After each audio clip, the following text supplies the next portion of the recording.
32-year-old Emily Carter worked double shifts as a nursing assistant while raising her 3 children alone after her husband disappeared without a trace 2 years earlier. When her apartment building was sold to developers, Emily was forced out with only 2 weeks' notice. With nowhere to go, she and her children spent 6 freezing nights sleeping inside their aging SUV in a church parking lot on the outskirts of Toronto. Every night she told her children they were on a winter adventure. But her oldest son, Noah, knew the truth. On the 6th night, while a snowstorm covered the city, a black luxury SUV stopped across the street. A man stepped out and stared at their fogged-up windows. Emily gripped the steering wheel. Was he dangerous? Or was he about to change everything? The stranger slowly walked toward her vehicle and knocked on the window. The man introduced himself as Ethan Brooks, a wealthy real estate developer from Vancouver. Instead of offering money, Ethan revealed something shocking. 25 years earlier, he had also slept in a car with his single mother. The memory still haunted him. He offered Emily and her children a hotel room for the night. Emily wanted to refuse, but when her youngest daughter started coughing uncontrollably from the cold, she accepted. The next morning, Ethan returned with breakfast. Then he made an unexpected proposal. "Give me 90 days. Emily froze. What exactly was he offering? The call came from Vancouver. Ethan's company was being sued. Someone was accusing him of fraud. If the allegations were true, he could lose everything. Meanwhile, Emily learned Ethan wanted to help her earn her licensed practical nurse certification and move into a subsidized apartment. Though grateful, she couldn't ignore the news. Could she trust a man whose empire might be collapsing? As their lives became intertwined, Ethan found himself growing attached to Emily's children, especially Noah, who reminded him of himself. Emily confronted Ethan. He admitted mistakes had been made years earlier, but he insisted the accusations were incomplete. Emily wanted to believe him, yet the evidence seemed overwhelming. At the same time, the chemistry between them grew impossible to ignore. A simple conversation became lingering glances. A shared laugh became something deeper. Just when Emily began opening her heart again, a woman arrived at her apartment. Elegant, beautiful, infos. Emily's world shattered. The woman, Sophia Reynolds, claimed she and Ethan were engaged. Ethan denied it. Sophia insisted she had proof. Photographs, contracts, public announcements. Emily felt betrayed.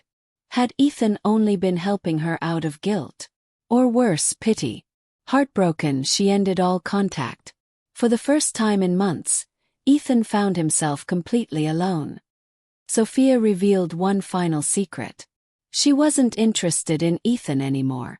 She wanted control of his company, and she was willing to destroy him to get it. The lawsuit exploded across Canadian news. Investors abandoned Ethan. His stock plummeted. Board members demanded his resignation. Within days, he lost control of the company he spent 20 years building. Meanwhile, Emily completed her nursing certification and secured a stable job. Her future finally looked bright. Yet despite everything, she couldn't stop thinking about Ethan. Then Noah confessed something shocking. With Noah's help, evidence emerged proving Sophia had forged documents and manipulated company records. The fraud accusations against Ethan began unraveling. The media turned against Sophia. But victory came too late. Ethan had already decided to leave Canada forever. He booked a one-way flight to Alaska to start over. Emily raced to the airport. Snow fell heavily as traffic crawled. Every minute mattered. When Emily reached the gate, Ethan's flight had already boarded. Heartbroken, Emily believed she had lost him.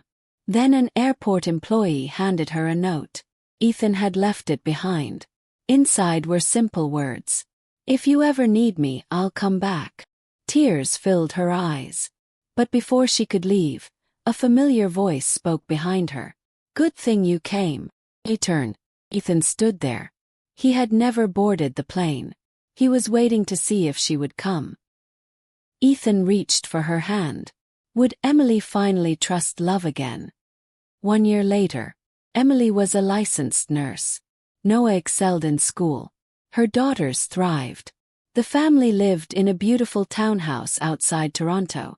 Ethan rebuilt his career, not as a billionaire, but as a man who valued people more than profits. One spring afternoon he gathered everyone in a lakeside park. Emily thought it was a family picnic. Instead, Ethan got down on one knee. The children gasped. Tears filled Emily's eyes. "Before I met you," Ethan said, "I owned buildings. Now I finally have a home." He said yes. As the children cheered, Emily realized something important. The greatest miracle wasn't the apartment, or the job, or the second chance. It was that one act of kindness on a snowy night had become a family. Sometimes the person who changes your life doesn't arrive when everything is perfect. They arrive when you've lost hope, and remind you that love can still find its way home.